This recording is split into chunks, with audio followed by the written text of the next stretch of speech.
I think learning a language can become very, very boring very quickly. Courses just progress by communicative functions. So you learn how to say hello, and then you learn how to count to 10, and then you learn how to buy a pullover. And when you base the whole thing around a story, you have a certain motivation of continuing. Learning a language is a long-term project after all. So you want some day-to-day motivation, some reason to pick up the book or to continue with your course, even next week. Welcome, everybody, to a new exciting episode of the Connected by Language podcast, the only show that finds the most dedicated language learners out there and tries to learn from their craft. I'm your host, Michele, and I'm joined by my co-host, Michelle. So, for the people that are joining in for the first time, I think it would be very nice if we kind of give us a little bit short introduction of what languages do we speak, who we are, and where we're from. Yes, of course. So let me start. I'm Michelle. I'm from Germany. I speak German, English, French, and Spanish. And I work as a language education specialist at Tandem. Ooh, can you tell us a little bit more about what Tandem is? Yes, of course. It's a language exchange app. You can exchange languages there with people from all over the world, either in one-on-one chats or in group conversations, which we call language parties. Oh, I've been using Language Party myself to kind of brush up on my Japanese, and I think it's time to introduce myself. Hi, my name is Michele. I come from Italy. I speak Italian, French, English, and Japanese, and I'm sort of a nut when it comes to learning about new cultures, learning about new languages, and having conversation with some of the most interesting people that have taken this crap to the next level. And today, I feel like we're going to go on a little bit of a strange trip. All of these episodes before were about a more general topic, you know? Today, we're going to go on a specific language, or at least we're going to go there first and then learn something new that has never been seen before. A new exciting method to learn languages as a general concept. So, are you ready to go to this wonderful adventure into the world of Norwegian? Yes, I'm excited about it. Yes. So, welcome to the show, Werner, an expert on Norwegian languages and also the founder on a very interesting product for learning languages. Welcome to the show. Yeah, hello. Thank you very much. Hello. How is it going? Good. Thank you.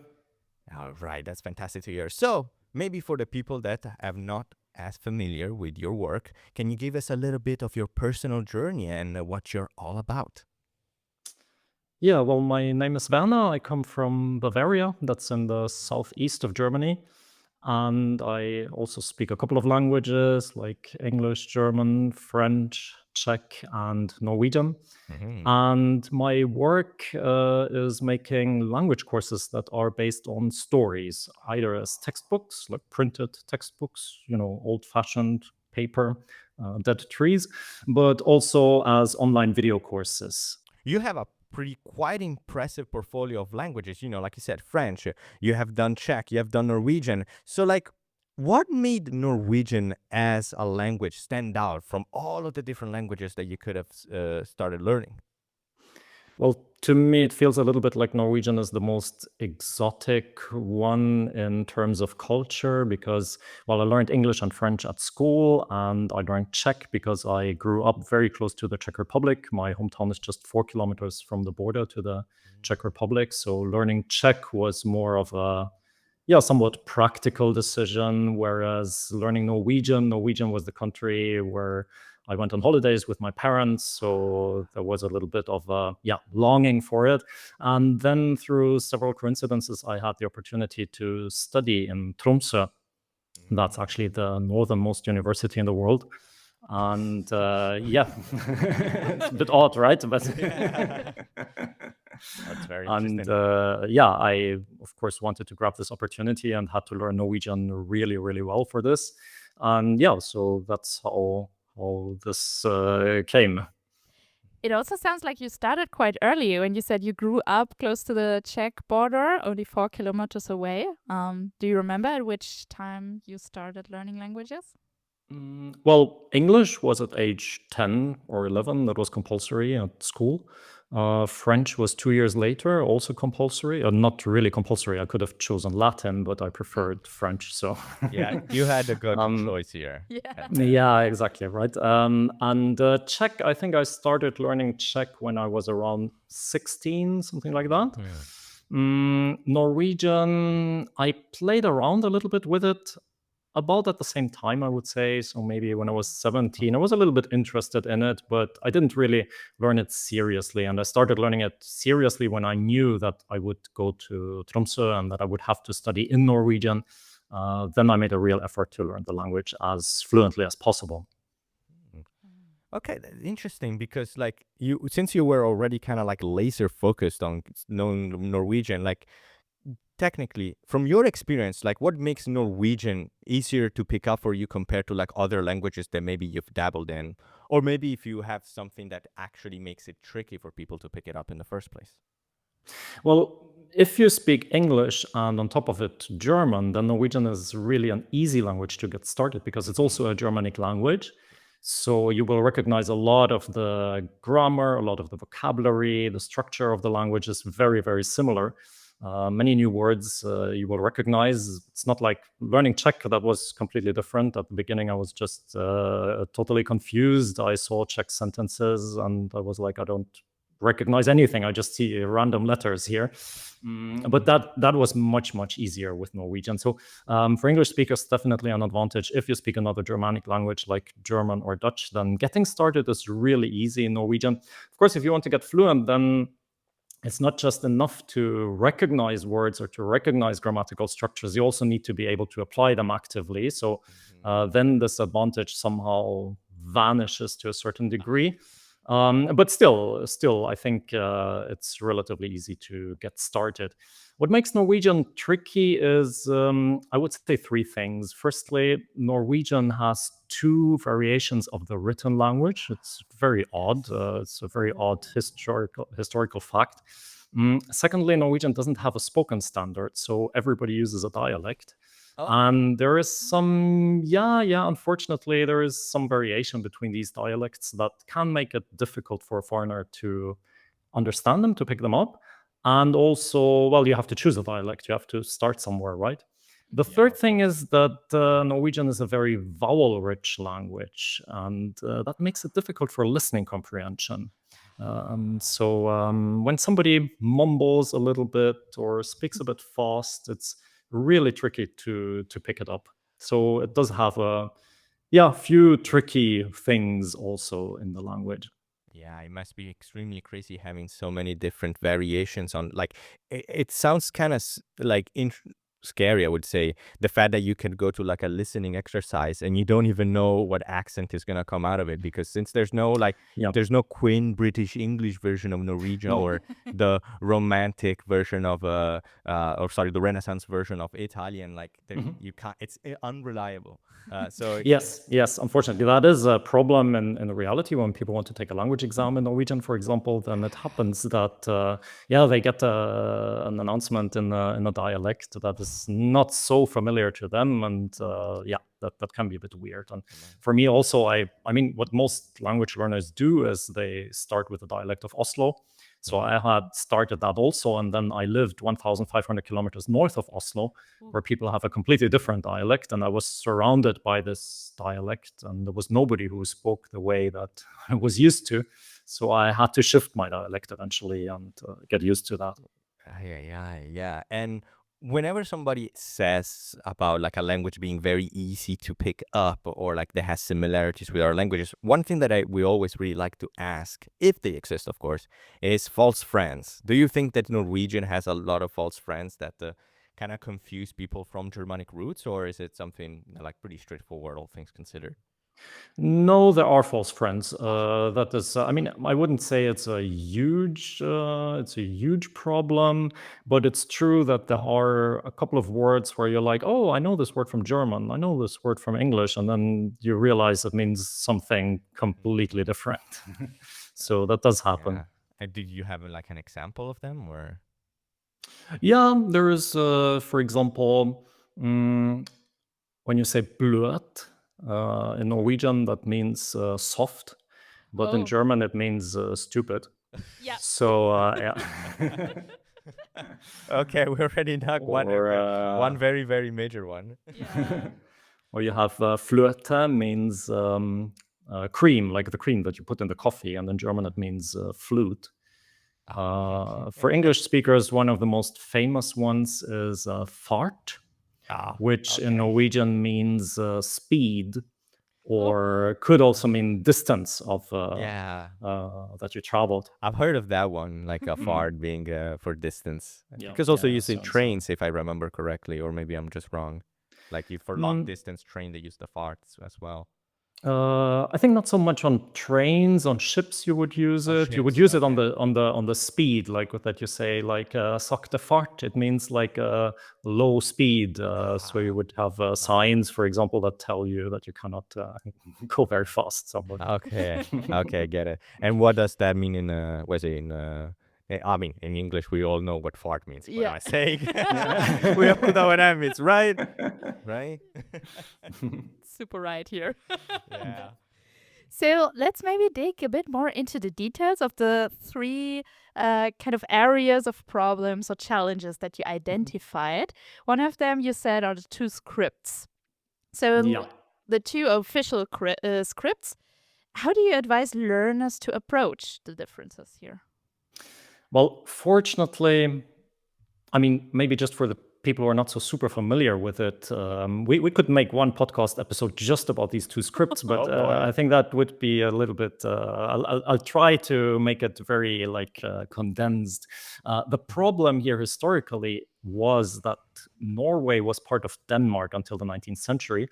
And the language of the administration was Danish. So the people who could read or write would write Danish. Danish and Norwegian and Swedish, they're basically dialects of the same language. I mean, the people in these countries don't want to hear it, but they're mutually intelligible. So writing in Danish was absolutely no problem for the Norwegian administration. But once Norway got independent, people said, okay, what are we going to do with the language? And then some people said, well, we've been writing Danish for centuries. Let's just use Danish and let's change the way we spell things so it reflects Norwegian pronunciation a bit better. Let's remove words that we would never use that are typically Danish and replace them with a few typically Norwegian words, but that's it.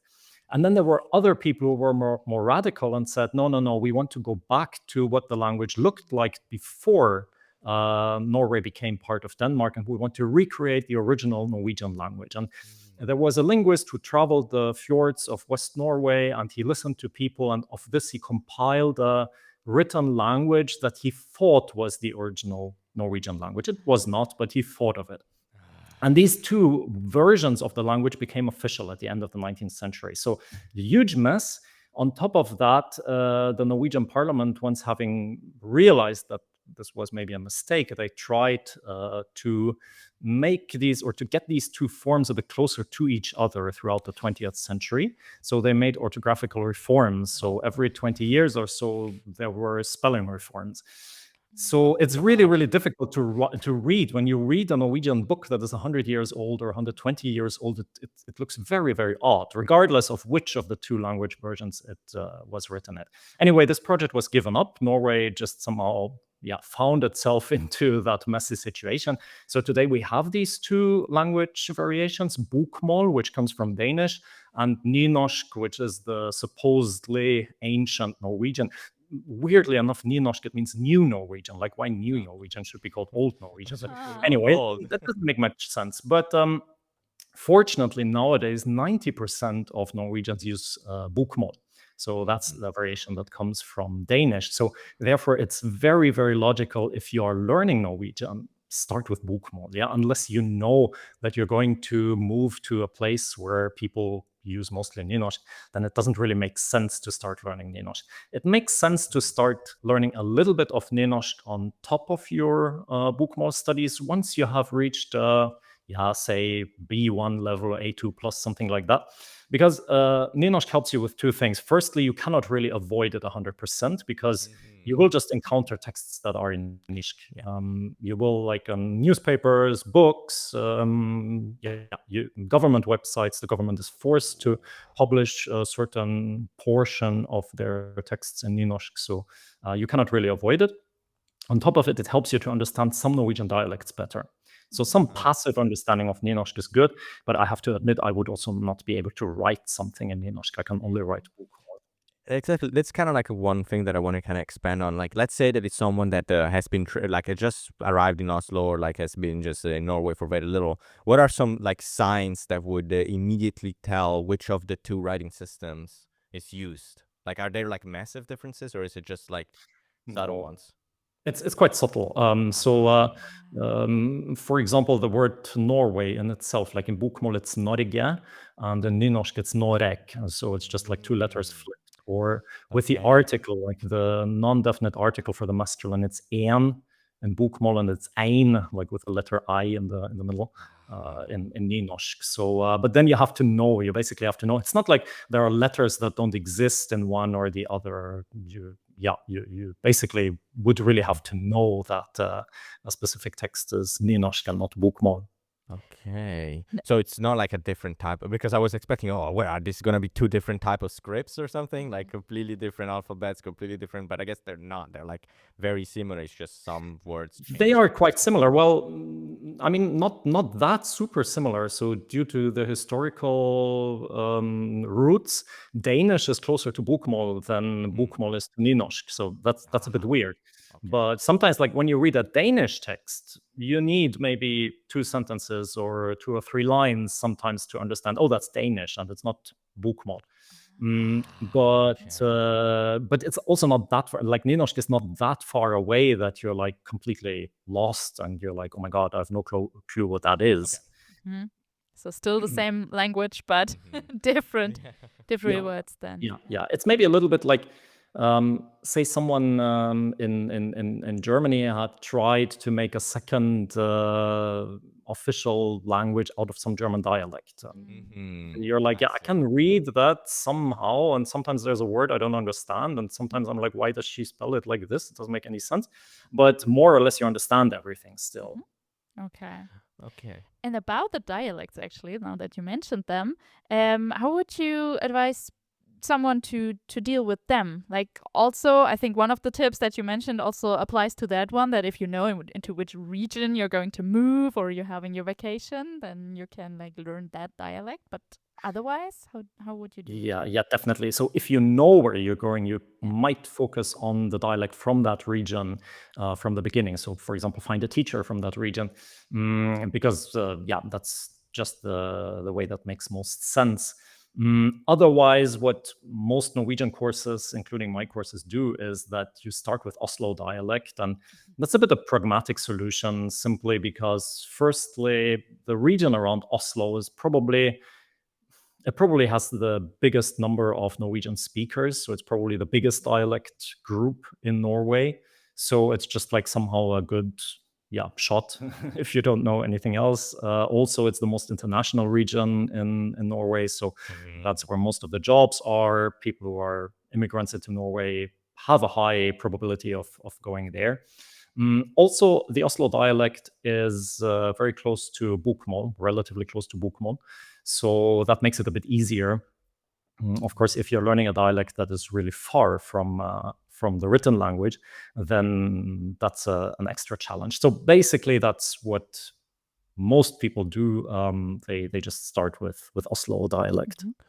I see. And let's say that somebody is now interested, after listening to this, they go and they start learning their own Norwegian journey.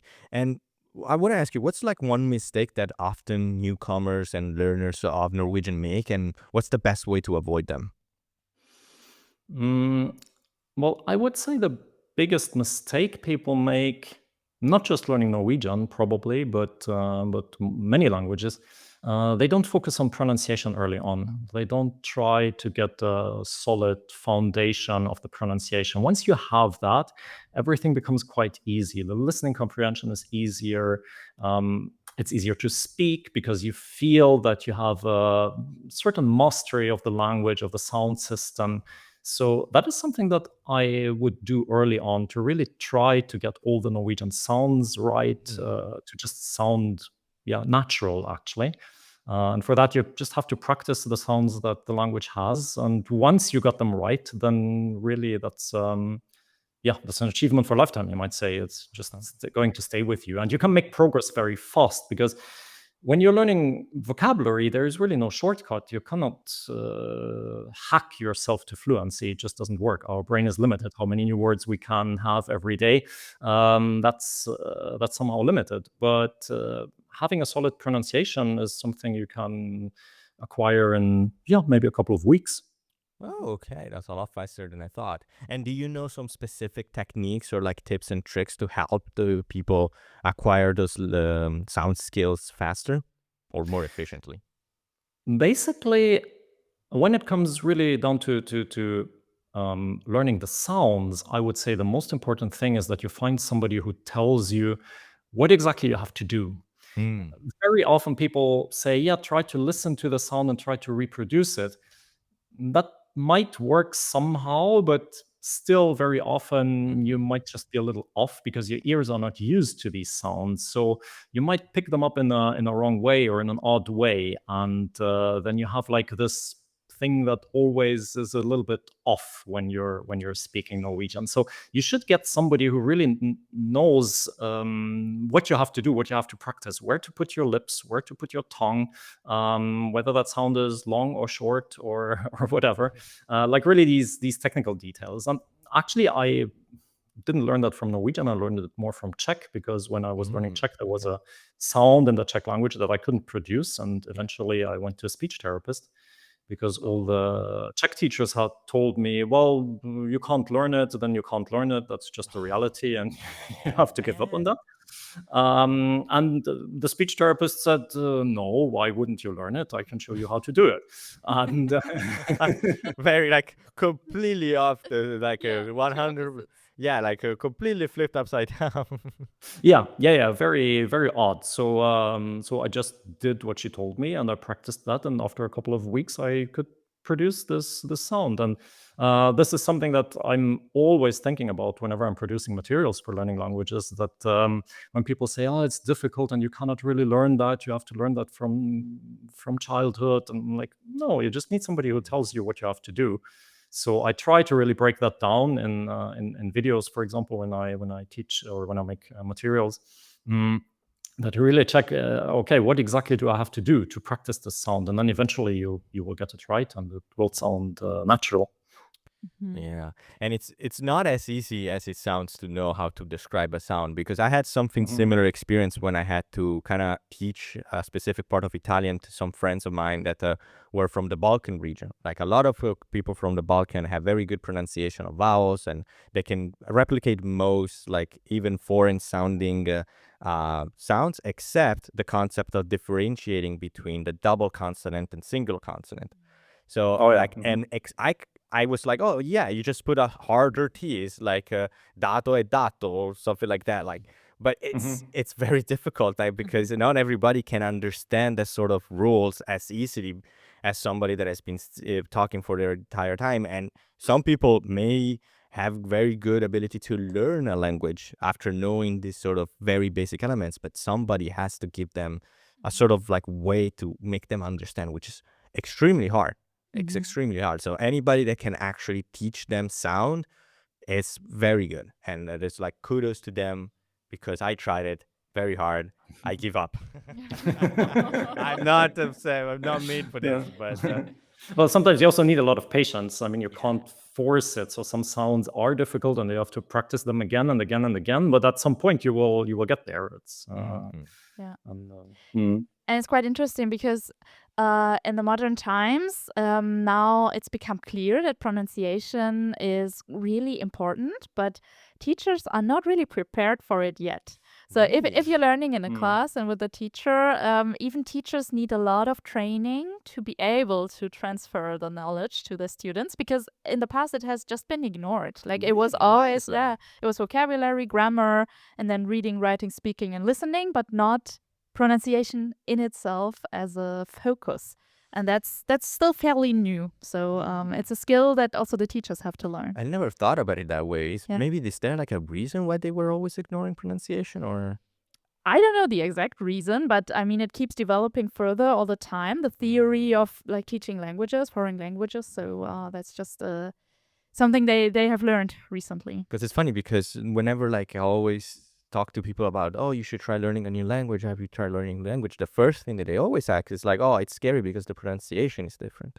So it's very interesting to see, like, at least in the from the perspective of someone that has teach languages, it's something that is not as explored as much as I thought. I thought that it was going to be the first thing that, I mean, I understand that it's not like the very first thing that you learn, grammar, of course, is going to be learned first, but I thought that it was, but now that I think about it, I didn't really learn a lot of pronunciation in other languages that I learned in class. So I never thought about it that way. Yeah, that's a little sad, isn't it? I mean, it's as you say, Michele, it should be at the beginning of language learning. It should also, I think maybe it's because people sometimes, especially adults, sometimes feel it's awkward, like to sit and say, yeah, you have to play with your lips and now try to put a finger here and this will support this sound, and it's a bit ridiculous, right? So you have to distance yourself a bit from this very odd experience, and it's also very personal, I would say. Yeah, definitely. Class is difficult. Like you have 20 kids, like always trying to say, oh, you put the finger here, and everybody's like, I see it now. Now I see it. I see it, and I couldn't figure it out, but now I do it. But that's why there's like a lot of extra material that people usually use to learn languages. So we're coming back to the world of Norwegian now. Like, in your experience, now you made your own courses, but are there some specific resources like books, apps, or other media that you recommend for people that are trying to learn Norwegian? Yeah, well, as you mentioned, of course, I'm incredibly biased there because I make my own materials. Okay. And there's a reason why I made them, because I was not so super happy with everything that's out there. But I mean, nowadays you do have, of course. So you have some YouTube channels, I would say, that are quite good. There is one by a Norwegian teacher. His name is Karemse. She has a really nice channel. She makes usually short videos, always about the specific problem of the language, very simply made, but very well explained. And she's super, super productive. So when I make one YouTube video, she makes 25 or something like that. Oh, God. And, oh, my God. There are a few textbooks. Yeah. You don't have to send them the link. There is also a podcast by her. There is a podcast that is called Lær norsk nå by Marius Stangeland. But that's a bit for, I would say, more advanced students. So yeah, for beginners, there's not so much out there, unfortunately. I see. And that's where you come in with your exciting new version of learning progress with the word of storytelling. Maybe you could tell us more about it. Yeah, like why did you choose storytelling as your method for your textbooks? Well, because otherwise, I think learning a language can become very, very boring very quickly. Like you have these, usually courses just progress by communicative functions. So you learn how to say hello, and then you learn how to count to 10, and then you learn how to buy a pullover and how to order a cappuccino. And you have a certain, and of course, at some point you're like, yeah, I don't really care. Now I have to buy this pullover. I don't really want a pullover. So it's a bit... when you base the whole thing around a story, I think it makes it a bit more, you're in chapter 12 and you want to know what's going to happen in chapter 13, hopefully. So you have a certain motivation of continuing. Learning a language is a long-term project after all. So you want some day-to-day motivation, some reason to pick up the book or to continue with your course, even next week. And that's one thing. The other thing is, it's also easier to remember when you learn new vocabulary, or when you learn certain grammatical structures in the context of a story. It's much easier than if I tell you, here are, I don't know, 10 sorts of vegetables, and this is the ending for the plural of the neutral nouns. It's a bit easier when you can link it to something where you're like, oh, yeah, sure, I heard that. That's why she said at this point in the story, da. So that makes it a bit easier to grasp and a bit easier to recall, and makes the repetition of the language learning a bit easier. Yeah, like it's funny because there are technically other moments that I thought that this sort of storytelling did sort of kind of work. It if you're learning Japanese, you have to get like the main book, which is called the Genki, and technically there is a story. There's recurring characters that did go on adventures, but the problem with the book is that you have one mini story and then like a bajillion pages of rules, and then you completely forgot what happened in like 2 months Oh ago. yeah, It's like yeah, it's like, yeah. wait, Mary, yeah, they went up the on the ski lift, and the boyfriend left her alone. Oh no, what happened? So there is that sort of like, but you probably only remember the story because all of the rules that you learn from the text are erased because you replace them with all of the text. So having more cohesive stories is, I think, very effective because at least you remember something. But it's interesting because I would love to know more about the actual like kind of stories that you tell. Like, for example, like, do you have multiple types of stories, like from the absurd to the realistic ones, or is it like very similar? Like, how do you No. structure the So story? yeah, well, I always have a story that is quite absurd. I think too realistic is too boring also. So I don't want to run into that trap that you just mentioned, where because of course that's also still relatively easy to say, okay, we're going to have a recurring character, but then we're basically stuck at the same problem. So this recurring character is saying hello, and then he's going to count to 10, and then he's going to buy a pullover, and then he's going to order the Oh my God. cappuccino. So That it's damn still not pullover, man. like Now I'm invested. I try always to start with a plot, and then from the plot I try to adapt the story that it's so it's that it has an easy start and that it gets gradually more and more complicated. So for Norwegian, it's about a doll who was created by an old woman as a birthday present. The doll is alive. Nobody knows that, but the doll knows it, of course. And the doll realizes that he is carrying a secret from this old lady, but of course he doesn't know what that is. So he has to find out what that is, or he wants to find out eventually. And that's basically what the story is about. So it sounds a bit like a kid's story, but it's actually quite serious and has something to do with Norwegian history of the 20th century that I'm not going to give away here now. But No spoilers. No spoilers here. Okay. No spoilers. but basically, then the idea is that if you want to know how the story ends, you have to learn Norwegian. There's not really an alternative to that. Okay. So yeah, I try to. So it's always like for every language, there's a different story that is always set in the country where the language is used, or in one of the countries where the language is used. So that it also transports a bit of the culture, of the history. Yeah. And you have already mentioned that it gets more difficult over time. So is it something that's equally well suited for beginners and for advanced learners? Yeah, it is because it's adapted to that. So it starts super simply, which is a challenge. I mean, not for the students, but for the producers, because you start the story, you know what's going to happen, and then you're like, yeah, okay, but I cannot use past tense. I cannot use a subordinate clause. I cannot use a hypothetical sentence. How am I going to express this what is going to happen now? So sometimes you really have to think very hard to make the story actually function. And then once it gets more advanced, it's easier because you have more flexibility and you don't need to worry about using complicated words so much anymore. So that's a bit complicated. And then at the same time, you also want to adapt. Of course, you want to bring the pullover and the cappuccino vocabulary. You want to have that in the story as well. So you need to make sure that the plot will also show the different communicative functions of the language, and that it has a reasonable grammar progression. So I would say for the beginners levels, that's quite complicated to make, and as it gets more advanced, it's a bit easier to produce. Oh yeah, like it's definitely that's a challenge with any story. Now you have to on top of that have an extra layer of like, because already explaining a story, even without talking about languages, it's already extremely hard to set up all the world building to make sure that everything makes sense. There's no like a buco di trama. I don't know how to say in English. Inconsistencies. Inconsistencies. Thank you. Mm. Plot holes. That's the word. Plot holes.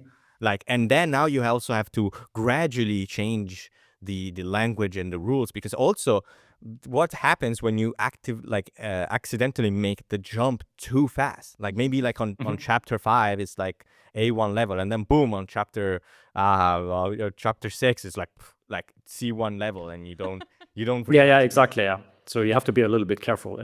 yeah, and it's also because not everybody can learn at the same speed. And this is actually close to another point, because you also, in your like big portfolio of language learning, you also done video courses. Is it correct, right? Yeah. Okay. So like what differences do you notice between people that like prefer the book side of language learning and the ones that prefer the digital formats? Well, I would say it's more like that in the digital formats, you can still go deeper. You can have more detailed pronunciation explanations. You can have exercises that people should repeat. You can have interactive audio exercises. So you can focus more on the communicative aspects of the language. You can focus more on pronunciation, more on listening comprehension, which in a printed book, you're just limited to.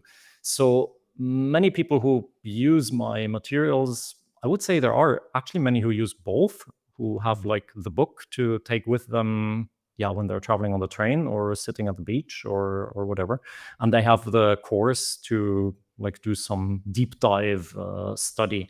Then it's also a bit of a question of what kind of learner you are. So some people just prefer when they get something explained on a video, and other people are fine when they read about something, especially when it comes to grammar. Some people say, no, it's fine, I can just read the explanations. And other people say, no, I prefer if I see someone explain it to me, then it's easier for me to recall.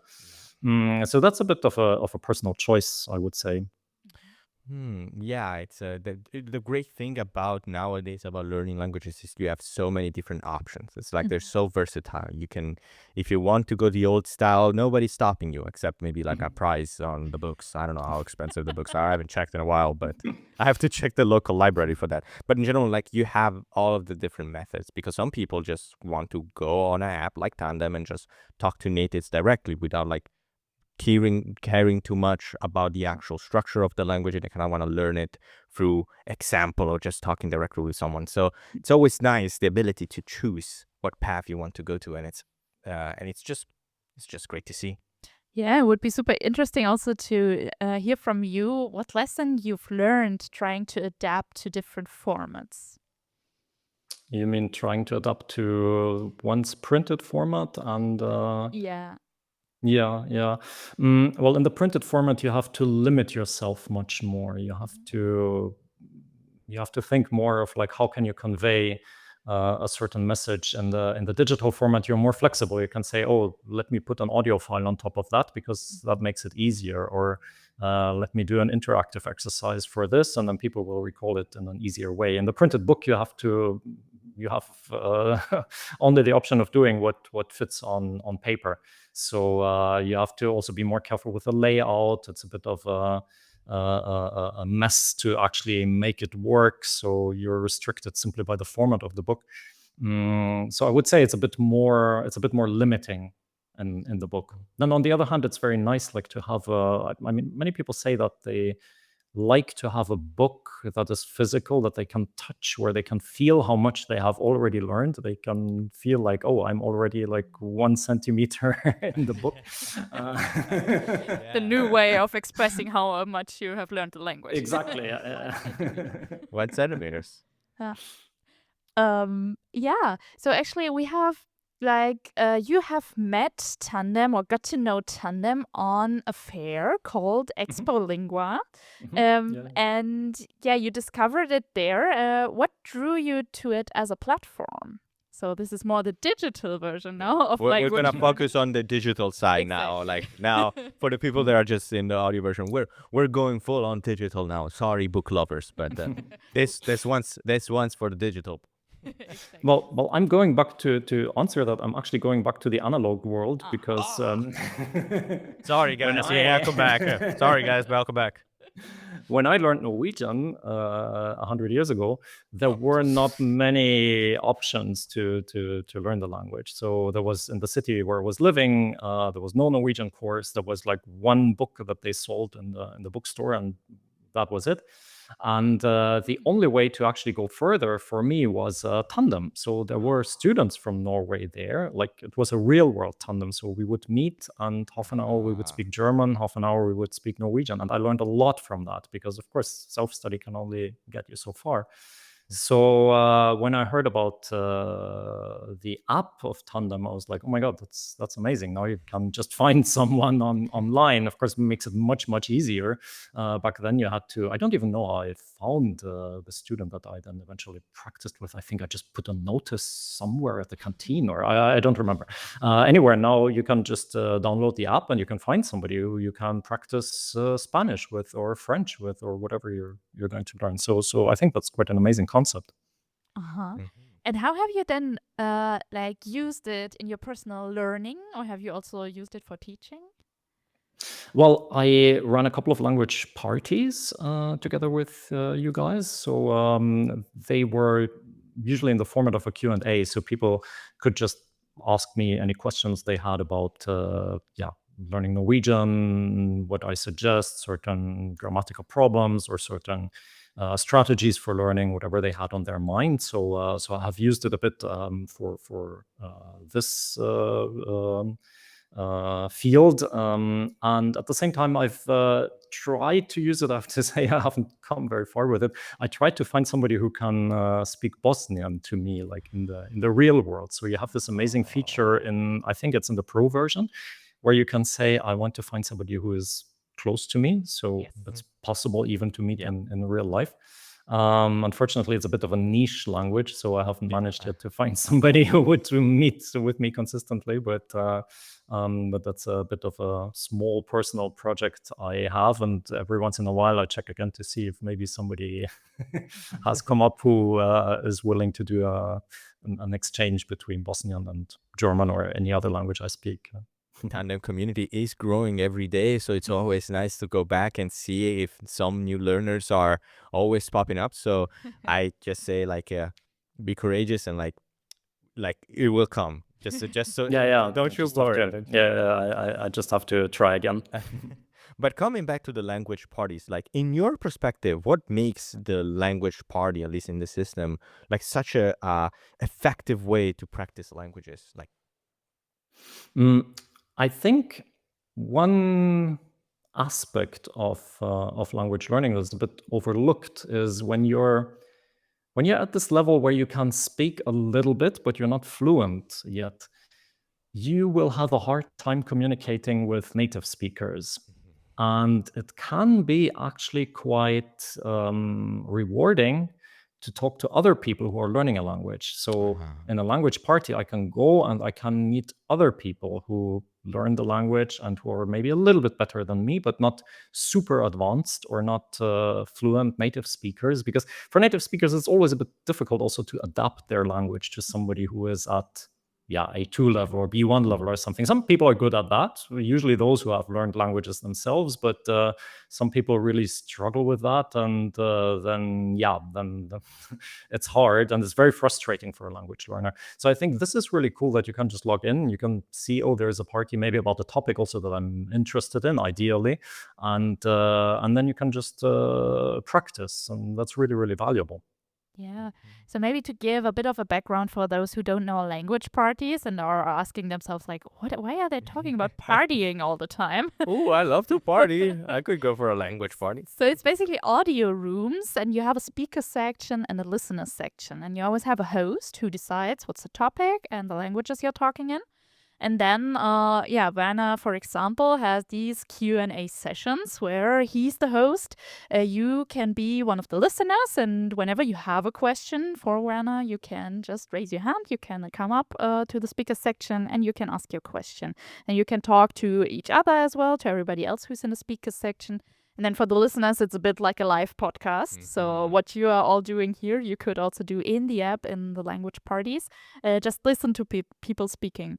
And you're right, Werner. Sometimes you just meet what I usually call a study buddy, like people who study the same language as you, maybe on a bit of a different level, but you have the possibility when you're usually learning alone in autodidactic way to finally meet somebody who learns that language too. And in general, one thing that is very useful, at least not only in languages, but also any type of learning, is the ability to like teach back what you learn, even if you're not completely fluent, the ability to go to somebody that's maybe it's a little bit less like fluent than you, and being able to teach them to it is going to make remembering all of the rules or remembering all of the mechanics of the language a lot better. This works not only for languages, it works also for any sort of learning. It could be even math, for example, but it's especially good, I think, in languages because it really does give you the test, like the internal test, not an actual test. Don't get me wrong, there's no grades, at least I don't know, like no, there's no grades. Not yet. Chaos, not yet. But in general, like it's an internal test to know like if you actually remember things and aren't just going on autopilot, or maybe your autopilot is that good that you can just freely speech is talk in your language without even knowing how good you are. Like it's a very fantastic tool, I think, in my opinion, to get that upper hand. And coming from someone that has hosted many parties before, for the people that maybe wanted to start their own language party, like what is your experience hosting a language party? Well, it feels a bit scary at first, of course, because you know that there are a lot of people there, and maybe they have expectations, and you can't see them. That's a bit of an interesting experience, also. So you have to rely on what you hear, which, like for listening comprehension, that's very good, of course. But when you're the host, then it's a bit like scary also at the beginning. But I mean, you get into that, and once you realize that people are nice and talk back and ask questions or react to what you're saying, then it's really fun, actually. It's one of the most, I think, so like if someone starts teaching or anything, it's one of the best experiences being someone engaged that interacts with you, because sometimes when you're coming from the student, sometimes you feel scared of asking questions because you're like, oh, am I ruining the day, or like, am I making the other students angrier? This happens a lot in universities, at least when I was from, where people were scared of asking questions because everybody's like, oh, really, you're gonna waste our time asking a question, a dumb question? But no, it's one of the greatest things, especially from teachers. I would assume so, because I'm no teacher, but I would assume that receiving those questions and the feedback on anything, it would be such a rewarding experience. And feedback is a good point here, because the next question is actually, do you receive or have you received any feedback from the participants? Like, which effect did your language parties have on them, on the learners? Well, I mean, I don't know so much about the long-term effect, of course, but no, I do hear people who say that this does help them. Also, this format, not just of a Q&A that I've been involved in, but like the more traditional language parties, if I can call them that, where they can practice languages. That this is just a low-key way of getting your weekly dose of speaking practice, actually. So that is quite valuable. Yeah. Do you think like social events similar to language party can sometimes be even more effective than a normal lesson? And if so, like why? Well, I wouldn't say like more effective. I think they are more complementary to each other, because in a lesson you have a different goal. Ideally, if you have a good teacher, you will get feedback on your pronunciation. You will get feedback on maybe mistakes you keep making. You will get advice on how to study. A language party cannot give you that, obviously, because there are other students basically who are meeting, and usually it's not the format, or there might not even be an expert present who can give you feedback. But that's not the point of these parties. It's more that you have just the experience of actually using the language, and that is super important, and it gets quite expensive if you want to do that with a personal tutor. So it's much more accessible if you do it through a language party, and eventually that is just what you need. So I tell people always, when you practice a language, you can also practice being on your own. It's like you want to play the piano, you can practice without anybody listening to you. You just need to practice. Of course, sometimes you need feedback, and it's more fun and thus more motivating to do it with other people. So that's where I believe the language parties come in, actually, to give you this experience, or to give you, as the Norwegians would say, going back to this false friend we have, to give you the fartstid. That's like a nice expression from Norwegian. It comes from seafaring, actually. It means the experience of having traveled. As you know, when you want to be a ship's officer, you need to have traveled so and so many miles, and you need to have that experience, and it's something that got into the general language, that you just have the Fartstid, the experience sorry, of using my- the language. My resolve is very low right now. I hear fart and I'm like, that's funny. I'm sorry. I apologize. Sorry for all the Norwegian speakers out there. It's gonna take me a while before I But it's probably a word you will remember. Oh, absolutely. Yeah, I will Yeah, absolutely see, remember. that's the power of learning in context. Yeah. Hey, it's working. And it's interesting because like we talked about like these social events and like comparing to normal lessons, but what about the story-based aspect that you have created? Like, have you found some synergies between language parties and specifically the storybook aspect or like the story-based textbooks that you have developed so far?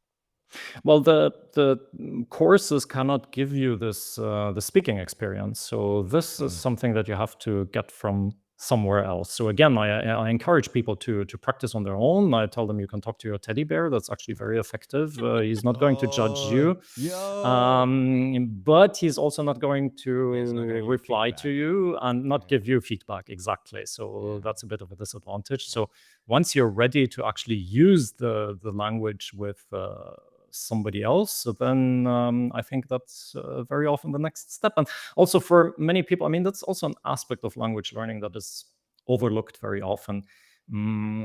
Especially as adults, we are scared of using a foreign language. That's normal. It's intimidating to talk to native speakers. And very often, it's much less intimidating to talk to somebody else who also is learning a language. So instead of sitting at home and studying for months and months and years and never daring to speak, it might be just the next natural step to go and say, okay, I'm going to join a language party where there are other people who are at my level or maybe a little bit better, but who are also not perfect, or they're not native speakers, definitely. So that I get this into this, and that I can also work a little bit on that fear, because once you realize, oh, okay, I've done that and I could understand a bit and I could say something, then this fear will eventually also lessen. Yeah, it's a great middle ground. Like a lot of people just think that you have to immediately go in. It's like remind me of people in my family that are like, we're trying to learn languages like French. It's like, oh, let's go to Paris and test the French. Bad idea. I don't know why you wanted to do that. Now we're all embarrassed. Sorry. It's like, so like, yeah, it's learning with natives. Of course, it's extremely good. Like I'm not like it's a fantastic way to kind of like get that extra step, but some people don't have that courage to go immediately, and finding people that are in the same skill level, it's always nice because you feel like you're not going to be judged by failing. You're not going to be like, you're comparing your skills rather than like justifying your skills or like demonstrating that you can do it. It's more like I'm actively trying to learn. And of course, some natives are very available on Tandem to teach those people that are learning it. It's not necessary that you need to have the super mega high level to even start talking to a native. That's the beauty of language exchange. But yeah, definitely. I mean, that's the cool thing, that when you can find someone for a one-on-one exchange, then also the dynamics are different. When you're one-on-one with somebody and you know that this is a native speaker, and you know that, of course, I'm just at the beginning level, and of course I'm nervous, but I'm not that nervous. It's not like I'm feeling I'm giving a speech in front of a classroom. Exactly. There's just one person knows that I'm just starting out, that I'm going to make mistakes. So it's a much more intimate setting, and it's much less scary. But when you're in a group, I think it's really hard. So therefore, I think the language parties are the place to go, where you can get something done with this fear of meeting several other people. But of course, it's great that you can meet native speakers, and I mean, as I said before, that's how I got my Norwegian from mediocre to really fluent level. And that is, of course, really, really good when you can find somebody who is willing also to accommodate a bit to your level, and who is a bit patient, and sometimes gives you feedback, but not too much, so you're not discouraged. And that's of course ideal. Yeah. And that brings us also to our last question, actually. What would you recommend to somebody who wanted to start learning a language today, let's say Norwegian or maybe also a different language? What is the single best first step here? Yes. they could take to make progress? Yeah, well, what pops into my mind is what the author of the Chinese course that I published always says. Learning a language, there is no magic trick, and you have to sit down and do the work. That's just the reality. I mean, I know that I'm German, right? So I bring the bad Okay. news. I get you But very well. And I it's just know. the reality, and therefore I think you have to make the process as pleasant as possible. So I mean, that's why I create the materials the way they are. But when you meet people to practice with, it's also important to find people that you like, that you're interested in. If we find a teacher, you should enjoy working with this teacher regardless of whether they're good at teaching.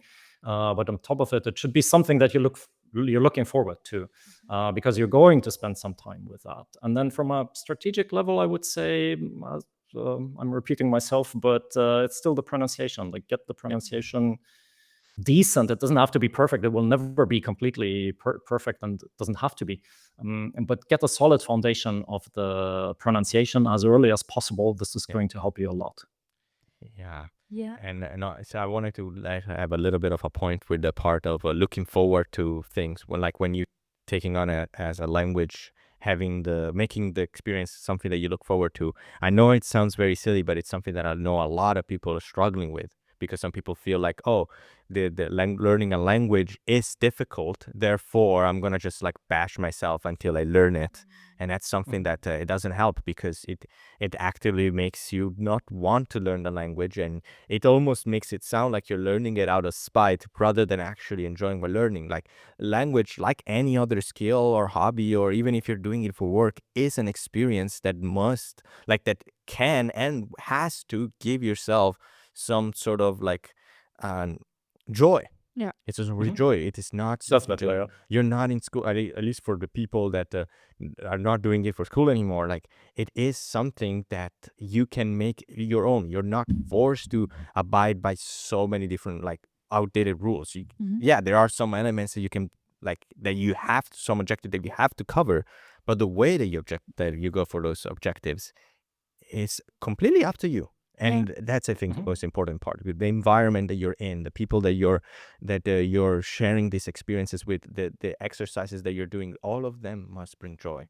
And how interesting your textbooks are. And how interesting your textbooks are, because this is a great way to kind of like announce that this has been a fantastic episode of The Connected by Language. Thank you so much, Werner, for taking the time to talk to us. And Thank you for having me.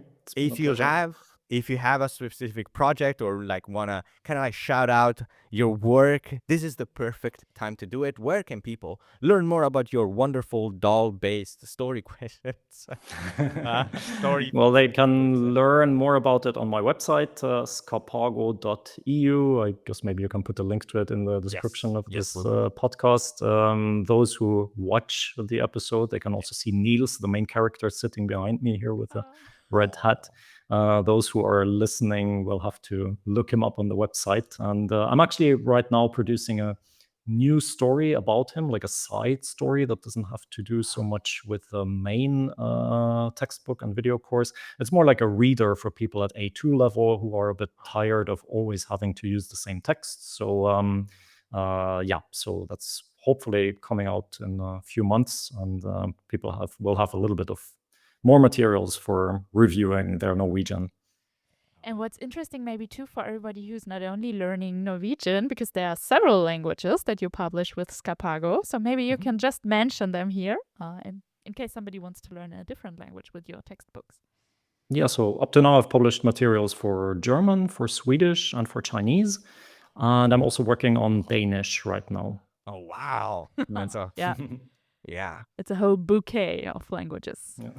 Yeah, that's fantastic. And hey, so if you're not have to be forced to learn Norwegian, man. Swedish is also available for people that are exactly. Like, you have options, man. You have options to learn this story. At this point, just like go to the website and learn about the story. I want to learn about this guy. I want to know what silly adventures. So now maybe I'm going to do it for Chinese because I'll be trying to relearn it. So, but in general, again, thank you so much. One other thing that I want to say though is that we mentioned that Expo Lingua was one of the place where a lot of like this love for tandem started. And I wanted to announce that we are going to be also at Expo Lingua this year in 2025. Can you give us maybe some details about It's on Friday, the 14th of November. And it's in Berlin. So everybody who is close or kind of close to Berlin or wants to make a trip to Berlin. It's a great time to do it. Exactly. They can meet Michele and me in Berlin at Expo Lingua.